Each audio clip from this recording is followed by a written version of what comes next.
이 원래 북한이라는 나라는요, 애척 불어가 그 돌변, 애척 불어, 그 다음에 돌련, 이 말이 붙습니다. 앞에 돌련 연기, 돌련 중단, 그 다음에 거부, 뭐 우리가 흔히 좀 쌍스럽게 하는 말로 뒷박, 이런 이야기로 포함될 수 있겠죠. 이게 특기입니다. 지난 1월 달에도 평창 올림픽 한다고 서로 협상할 때도 내려온다고 하던 현성을 일행이 하루 뒤에 오지를 않나, 또 갑자기 협상 날짜를 미루지를 않나, 또 금강산에서 공연하자 했다가 그걸 또 미루지 않나. 그래서 항상 순탄하게 가는 적이 없습니다. 뭐가 좀 돼서 이제 잘 돼가는가 하면 또 틀어요. 기본적으로 상대의 불안을 증식시켜서 그 불안을 뜯어먹고 사는 나라의 대표적인 속성을 김정은이 보여주고 있는 겁니다. 자, 청와대가요, 북한이 맥스 썬더 훈련을 비판하면서 지금 돌연 16일, 그러니까 오늘 예정되었던 남북 고위급 회담을 무기한 연기한다고 통보를 했습니다. 그러니 지금 대북쇼를 가지고 엄청 자랑하면서 선거도 이기고 지금 의기양양하던 청와대가 당황을 하면서 북한의 뜻을 파악하려고 주력하고 있다. 아니, 한라인 전화 나왔으면 한라인 전화를 통해서 따르릉 하면서 김정은 위원장이요, 나 문재인 대통령인데 왜 오늘 판문점에서 만나기로 한 회담을 안 해요? 그래 물으면 김정은이 내가 오늘 자고 일어나니까 심기가 좀 불편해서 좀 미뤄야겠습니다. 뭐가 심기가 불편해요? 하면 내가 그 당신한테 이야기해 줄 의무가 있어. 저 이런 거 하기 위해서 한라인 전화 놓은 거 아니에요? 근데 아직 한 번도 쓰지도 못해요. 그럼 전화는 장식품입니까? 소품입니까? 청와대는 지금 춘추관에서 새벽에 상황이 발생했고 안보실 관계자들이 지금 긴밀하게 논의를 하고 있다. 북한이 무기한 연기한다고 보낸 뜻이 뭔지를 파악하고 있다. 현실에서는 북한의 의도를 파악하는 게 중요하다. 그 의도 파악이 뭐가 중요해요? 자, 그럼 이 맥스 썬더 훈련이 뭐냐? 한국 공군과 미국 공군이 합동으로 참가하는 맨날 하는 연합 훈련이고요. 적의 위협에 대응해서 한미 연합 작전 수행 능력을 점검하는 것이 목적이고, 가상의 모의 표적 정밀 타격 훈련 등을 실시하며 두 나라 공군이 매년 실시해 왔고, 최근에 한국의 미국의 F-22 최강의 전폭기가 이렇게 8대가 지금 광주에 와 있다니까 별의별 이야기를 했죠. 무슨 트럼프가 판문점에서 정상회담을 하려고, 그래서 그게 경호차 와 있다. 또 황당한 소리 중에 하나는 트럼프가 북한에 겁을 줘서 이거 협상 응하지 않으면 때려버리겠다고 보냈다. 별의별 소리가 있었는데요. 이 훈련은 5월 11일 날부터 시작되어 2주간 동안에 하는데 북한이 이 훈련을 또 시비 걸고 나왔다는 겁니다. 그래서 대규모 침략형 기동훈련을 시비 걸은 거는 그렇다 치고 이제는 공중훈련까지도 시비를 걸었는데, 자, 북한에 대해서 미국하고 이렇게 트럼프 꼬시는 각본 연출까지도 다 담당하는 한국이 배우의 마음을 하나 읽지 못해서, 배우가 오늘 촬영이 있는데 나 오늘 촬영 안 할래 하고 나 자빠졌어요. 그러면 지금까지 각본 써주고 연출해주고 이 뭡니까 분장, 김정은 살인자 김정은을 아주 쿨한 김정은으로 분장까지 해줬잖아요. 그런 이 기획사가 지금 김정은을 속마음이 뭔지를 몰라갖고 물어보고 다닌다니 이게 무슨 이야기입니까? 한라인을 통해 직접 설명할 계획이 없냐고 기자가 물었어요.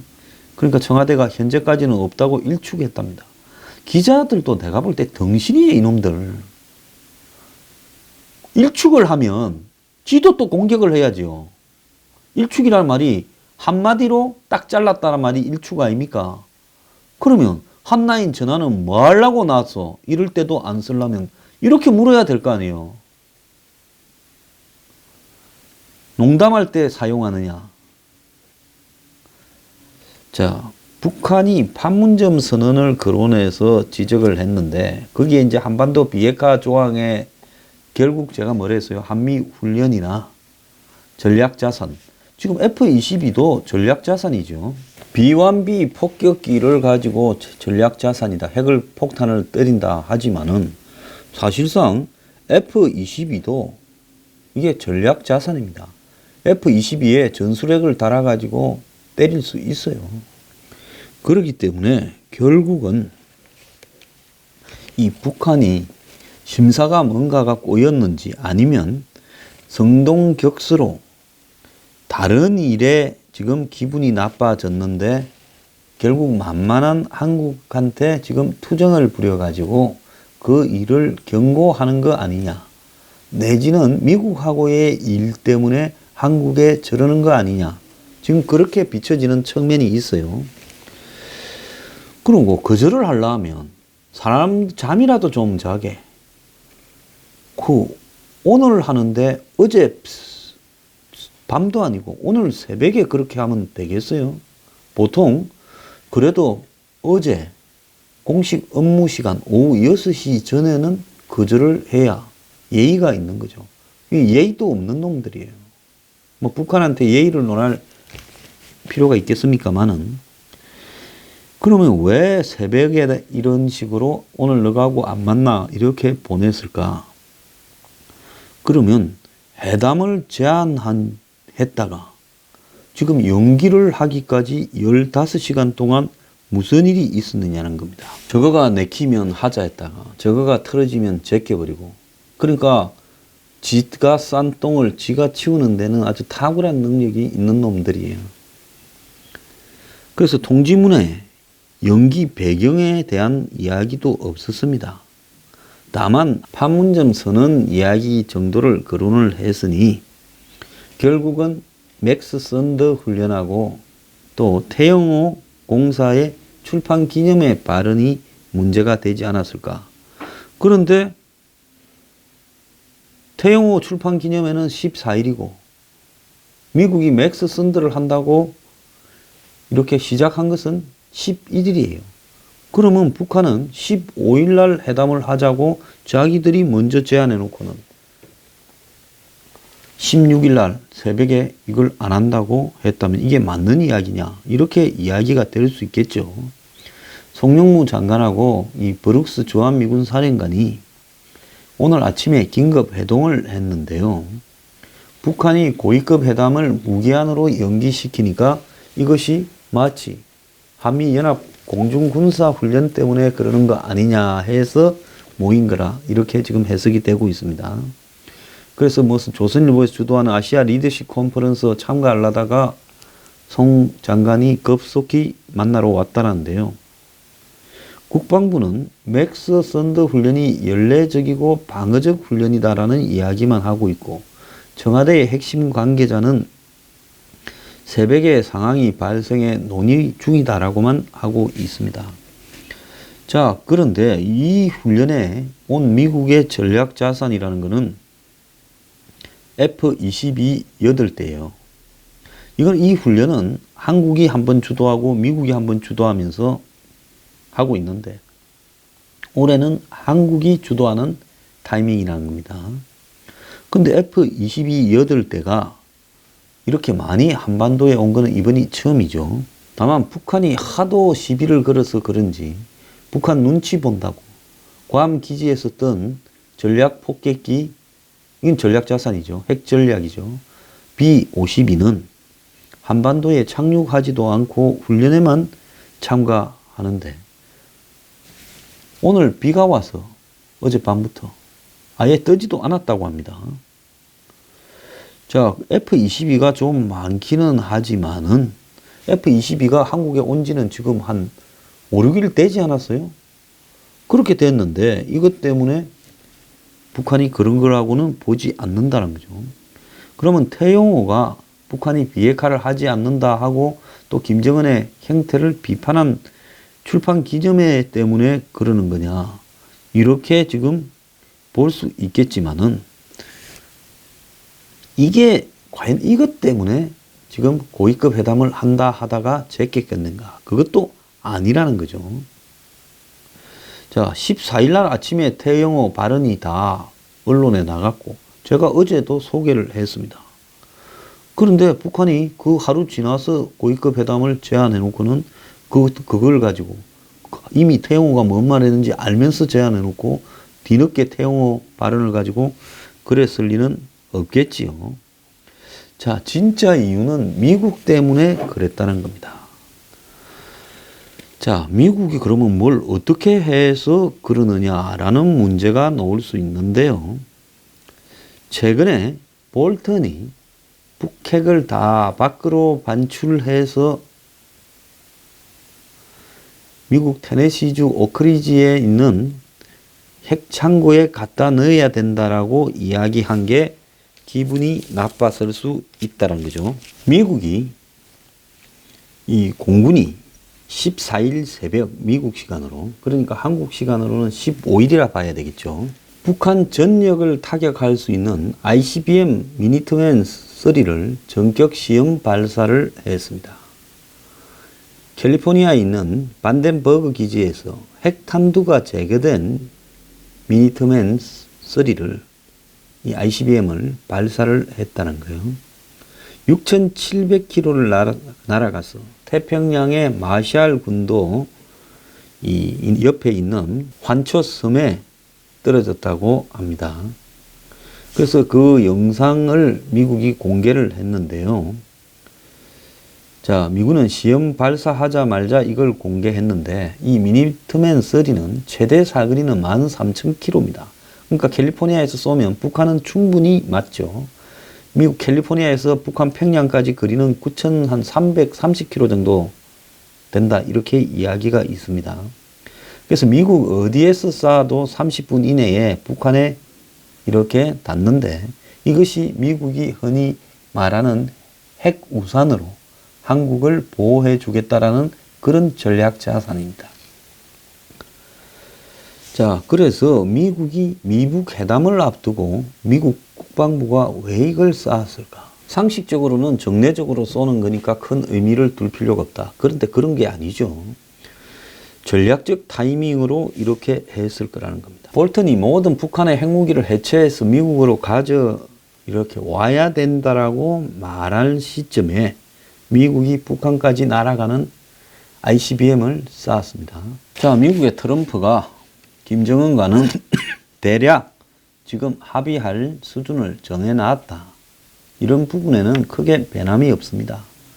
그런데 미국의 국방부나 실무진에서는 순순히 끌려가면서 북한 둘러리 서주지는 않겠다. 트럼프가 협상을 하더라도 우리는 지금까지 트럼프가 했던 말을 지킨다. 즉 북한이 완전히 비핵화할 때까지 제재 압박을 한다는 것도 우리가 할 수 있는 일을 하겠다. 이런 부분이에요. 트럼프가 미국 국방부 보고 내가 김정은이를 만날 건데 너네들 ICBM 발사 시험을 하지 마라. 이렇게 말할 수 있겠습니까? 미국은 그렇게 못해요. 한국은 공연히 북한이 뭐 미사일 하나 쏘고 나면 동해에다가 거꾸로 대고 제고 미사일을 쏴라 하고 군에다 지시를 하는 나라지만은 미국은 그런 나라가 아닙니다.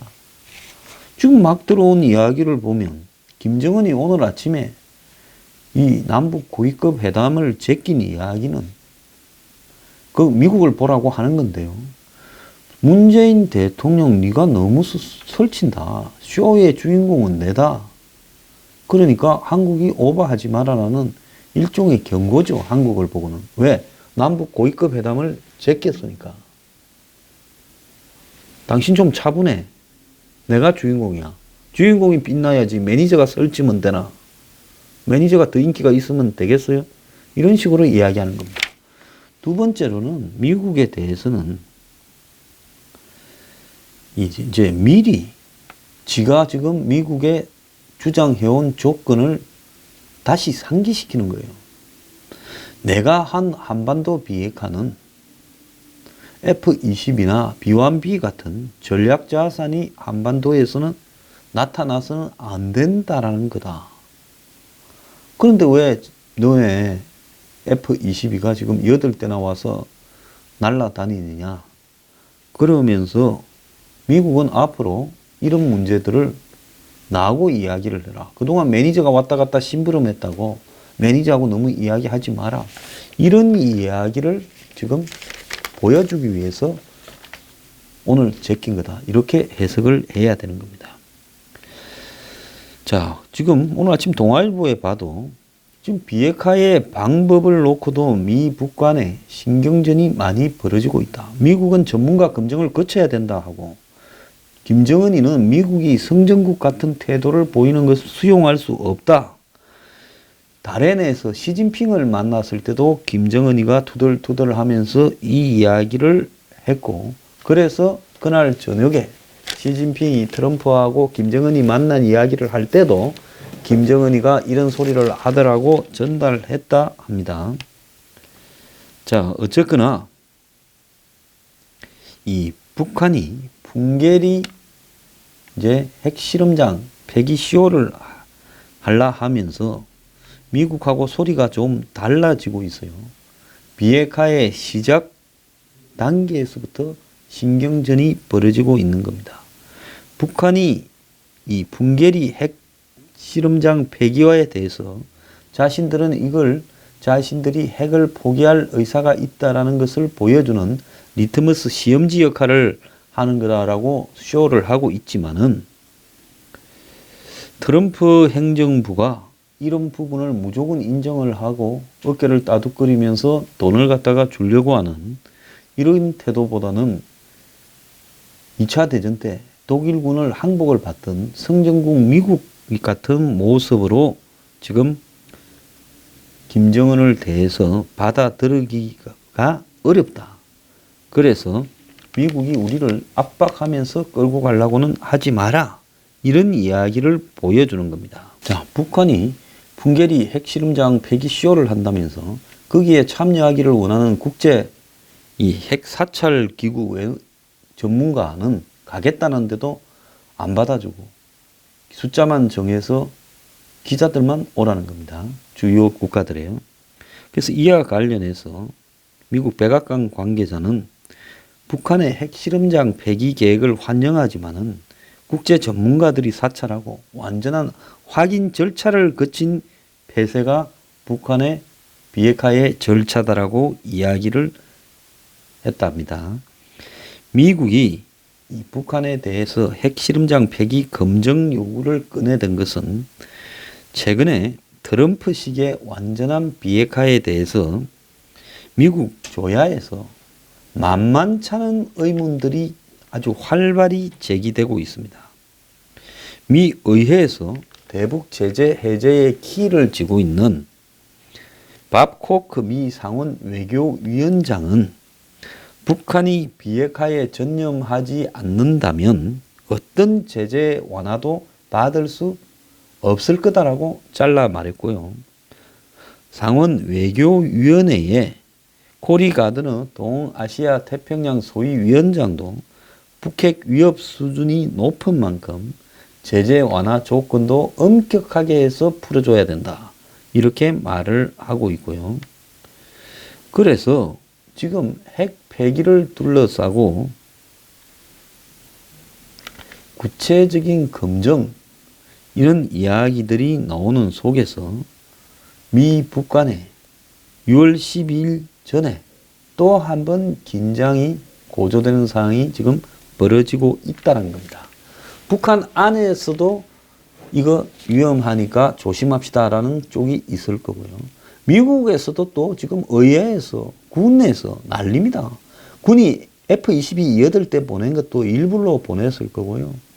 군이 ICBM을 쌓은 것도 일부러 쌓았을 거라고 봐요. 자, 북한이 이런 것도 다 감내해내면서 입 다물고 이렇게 끌려오면 모를까. 그러지 않으면 이 회담은 진행되면 안 된다. 이게 미국 국방부의 입장인 겁니다. 자, 그러면서 김정은이 시진핑을 만나서 PVID 같은 소리나 하고 있고 지금 좀 심한 거 아니냐 이렇게 이야기를 했고, 시진핑이 트럼프한테 미국이 북한의 합리적인 안보 우려를 고려해 주길 바란다 이렇게 말을 했다는 겁니다. 그래서 지금 활발하게 한국, 미국에서 각종 전문가들, 국제 전문가들이 참석한 비핵화 세미나가 열리는데, 그래서 갈루치 같은 경우에 제가 어제 소개했듯이 정치적인 허튼 소리다, CVID, 헛소리 하지 마라 이렇게 말을 했고요. 크리스토프 힐 같은 경우에도 북한의 비핵화 검증은 성공한 적이 없이 항상 실패했다. 북한이 알고 있는 것만, 미국이 아는 것만 검증시켜주고 우리가 모르는 것은 하나도 안 보여줬다. 자진 고백을 하지 않는 이상 우리가 검증할 방법은 없다고까지 이야기를 하고 있습니다. 과연 김정은이 얼마나 간절히 비핵화를 원하는가? 정말 비핵화를 해서 김정은이 북한 경제를 살리고 북한을 개방하는 게 목표인가? 아니면 왕조를 유지하는 게 목표인가? 왕조 유지하는 게 목표겠지요. 비핵화로 해서 그 대가로 경제가 살아나고 자본주의화가 되고 또 북한의 이 정치 시스템이 민주화된다면 그건 김정은이 힘든 거죠. 중국은 경제와 정치를 분리시켜서 저렇게 아직은 끌고 가고 있지만은 북한은 저런 시스템이 되면 버티기가 어려울 거라고 보입니다. 중국보다는 훨씬 취약하죠. 결국 미국은 엉성하게 김정은이를 엮여가지고 이렇게 회담을 해서 선전해서 트럼프가 재미 좀 보려고 하겠지만, 트럼프의 의지하고 관련 없이 미국이라는 거대한 시스템이 북한의 비핵화를 하지 않으면 협상이 굴러가지 않도록 깨버릴 겁니다. 그러면 김정은의 의사하고 지금 트럼프의 의사하고를 관계없이 이 미국의 비핵화에 대한 압박이나 요구는 매우 강하게 더 나올 거고, 결국 김정은은 이것을 지킬 수 없을 거라는 거죠. 그런데 한국은 지금 벌써 비핵화는 된 것처럼 생각하면서 비핵화 이후에 이제 지원이니 이런 것들을 이야기를 하고 있는 겁니다. 황당한 이야기죠. 그래서 우리는 북한이 핵을 개발한 지 벌써 25년이라는 겁니다. 핵을 개발을 스타트해서 착수한 지가요. 저 할아비 일성부터 시작해서 아버지 김정일 이제 3대에 걸쳐서 25년 만에 완성이 되었어요. 그러니까 왜 25년이냐? 1993년에 북핵 위기가 시작됐지 않습니까? 그런데 25년 동안에 우리는 북한에 대해서 정권에 따라 냉온탕을 왔다 갔다 했고, 그런데 지금 트럼프와 문재인과 또 김정은의 임기 초반 무렵에 지금 이 문제를 단판을 지으려고 하는데요. 자, 그런데 여기서 이제는 우리도 25년 동안 당했으면 이번에 이것이 진정으로 핵 폐기로 간다면 모를까? 제가 볼 때 갈 가능성은 제로입니다. 그러면 이제 북핵을 둘러싸고 이 지저분한 논란은 끝내야 되고, 이번에 가다가 깨지면 이제는 북한의 비핵화 이야기는 대한민국에서 다시는 나와서는 안 되고요. 북과의 무슨 협력 정책이니 평화 공존이니 이따위는 나와서는 안 된다는 겁니다. 비록 지금 트럼프가요, TV에 리얼리티 쇼를 하듯이 또 부동산 장사꾼처럼 이렇게 상대를 갖다가 끌어내듯이 지금 전 세계를 흔들고 있어요. 북한만 그러는 게 아니라 이란하고의 문제, 이스라엘, 사우디의 문제, 유럽의 문제를 전부 다 흔들어 제끼고 있습니다. 그런데 지금 트럼프의 초반에 이런 행태에 대해서요, 겪어보지 못한 스타일이라 가지고 사람들이 다 당황을 하고 있어요. 본의가 뭔지도 지금 긴가민가합니다. 그런데 머지않아서요, 트럼프가 임자 만났다고 봅니다. 저는 김정은이 임자 만난 게 아니라 트럼프가 상대하는 다른 어떤 사람도 김정은이 같지는 않은데, 트럼프는 자기를 그렇게 잡놈이라고 욕을 해도, 자기 사생활을 욕을 해도, 장사꾼이라고 욕을 해도 나는 너네들보다 훨씬 능력이 있다, 이 자부심으로 사는 사람 아닙니까? 그런데 임자 만나서, 임자가 어떤 사람? 김정은이다. 김정은이는 트럼프가 겪어온 미국의 부동산 브로커들이나 장사치나 또 미국 TV에 나오는 양아치들하고는 차원이 다른 사람. 양아치나 브로커나 장사꾼이나 사기꾼의 반열에서는 거의 최고봉에 간 패밀리 비즈니스를 해반 본투비 사기꾼입니다. 그러니까 트럼프가 이 동양의 본투비 사기꾼을 만나서 이번에 개고생을 할 수밖에 없다는. 지금 이번에 제낀 것도 또한 한번 끌려가지 않겠다고 또 제끼는 거예요. 6월 10일까지 이게 몇 번 제낄 겁니다. 그러면서 또 위기가 고조됐다 되다 이렇게 하는데, 이런데도 불구하고 트럼프는 모범 답안을 써놓고 지금 어찌 해보겠다고 미련을 아직 가지고 있습니다.